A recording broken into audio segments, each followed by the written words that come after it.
Alahelo tsy fatampevina, eritreritra mandalo, ka le ratra ny ankehitriny toa zary lasa kalokalo.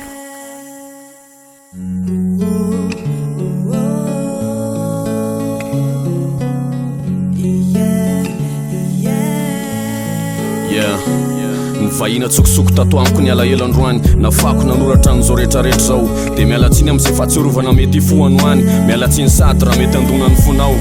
Fa indramiko aloha ny fotoana andro atako sangana asa am'le mampiainga fanahy, am'le mampandefa avinany. De ho soratako ireo fihetseham-po rehetra teraka tany anaty, ireo eritreritra mandalo ataoko tonga anoany.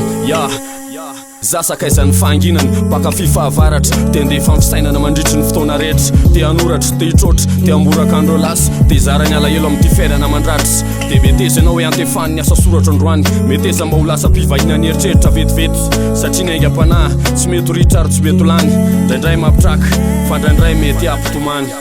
Alahelo tsy fatampevina, eritreritra nandalo, ka le ratra ny ankehitriny toa zary lasa kalokalo. Ireo andro lasa nytomaniny, norakofan-dranomaso, arakaraky ny androsonany nampirongatra ny akaso. Alahelo tsy fatampevina, eritreritra nandalo, ka le ratra ny ankehitriny toa zary lasa kalokalo. Ireo andro lasa nytomaniny, norakofan-dranomaso, arakaraky ny androsonany nampirongatra ny akaso. Alahelo tsy fatampevina, eritreritra sendra nandalo, ka le ratra ny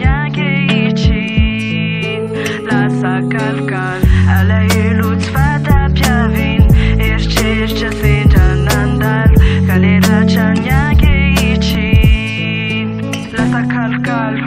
Teny fahiny atsokosoko tato anatiko ireo fahatsiarovana maro, natosiko fifankinana sy ny alahelo fifankaro mandalo. Androano fandramatra amiko atao anaty efitrano fitokana monina, teny maso mankano hoano, ny foko tsy mahay mionina. Fa tonga ny mba hamotika amin'ny fitonina, mametrofetrony ao anatiko mankina, toa mampitamperina mifankirifirina foana mbatsaka ny fararina. Mamy fisina raha tsy alokalofany fahorina, eny fanirinany mba hisitraka ny amamina, akafiny falavorarina saingy tsy mitsahatra mandoatra andratra foandreo tsiaro, mampatsiany lasa reo ora mankitina andalo. Natrehana dia ankehitriny te hanjaka ho tompo-toerana ao anatiko ny alahelo, andratra ny fisainako, ny fanaintainako te ho isan'ny mpandray anjara amin'ny fiainako. De miady mafo amin'ny famotehana fanantenana, ny hevitra ny anadino nefa tsy azo elana ny tamberiny. Saya azo heverina ho tonga mpivahiny any eritreritra vetivety any, raha ny aingam-panahy ny tety hitondra fampaherezana namaivana vesatry ny tany.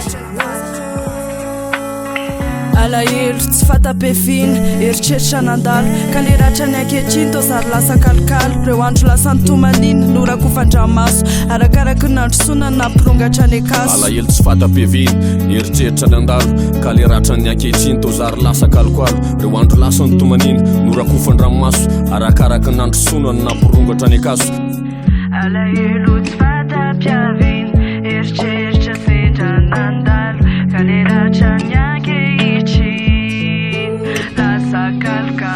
alahelo tsy fatampevina, eritreritra sendra nandalo, ka le ratra ny ankehitriny lasa kalokalo. Mampisaya, strass, diadema.